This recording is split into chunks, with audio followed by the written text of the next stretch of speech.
In 2025, in one of the richest cities in America, a young black man walked into a luxury store to buy something for his mother. What happened next was a story he never expected to tell, and a lesson we all need to hear. It was a Saturday afternoon in downtown Beverly Hills, the kind of day when the sun glints off high-end convertibles, and the sidewalks are filled with influencers, shoppers, and tourists hoping to catch a glimpse of celebrity glamour. 23-year-old Elijah Brooks wasn't a celebrity, but he was doing well for himself. A software engineer at a rising tech startup, Elijah had just received a bonus, his first big one, and like many sons with a soft spot for their mom, he decided to do something special, buy her a designer handbag she had always dreamed of. He walked into Valentina & Company, one of those pristine luxury stores where the price tags are discreet, and employees look you up and down before they say hello. Elijah was dressed in his usual clean style, black joggers, a white hoodie, and fresh sneakers. Not exactly a tailored suit, but everything on him was designer. Still, the moment he stepped inside, he felt it. That chill, you know the one. The kind that doesn't come from the air conditioning, but from eyes, judging eyes. One sales associate, let's call her Claire, whispered something to her co-worker, then began following Elijah around the store. Every step he took, she shadowed him, not once offering help, not once asking if he needed anything.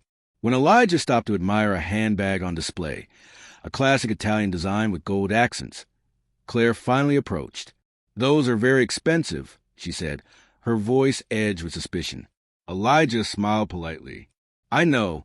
I'm thinking of getting one for my mom." Claire raised an eyebrow. "Do you have an appointment?" "Didn't know I needed one," he replied. Her eyes narrowed. "We usually serve clients by appointment." But that wasn't true. Other customers were browsing freely. A white couple near the watches were being shown options and sipping champagne. No appointment necessary. Feeling increasingly uncomfortable but trying to stay calm, Elijah asked to see the bag.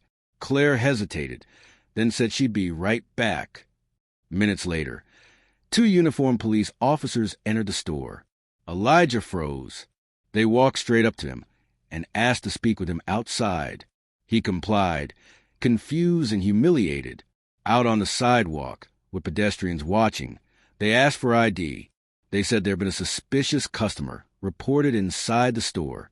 Elijah asked, "Suspicious how?"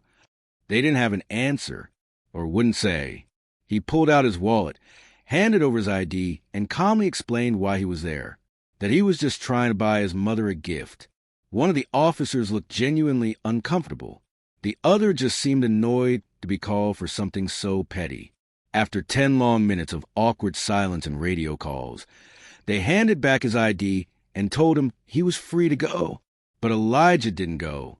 He went back inside, walked straight up to Claire and with quiet power said, "You didn't have to call the police. You could have just asked me what I was looking for. That was your choice." She said nothing. He left, without the bag, without the champagne, without the illusion. I wasn't mad when it happened. Not right away. I was embarrassed, humiliated, and then I started asking myself, why? Why is just being black in a luxury space still suspicious? Why is my money not enough? Why is my humanity still up for debate? This isn't about one store. This is about the experience a lot of us go through. At banks, at airports, at restaurants, at the office. This idea that we don't belong unless we look or act a certain way. But here's the thing. Belonging isn't theirs to give. We already belong.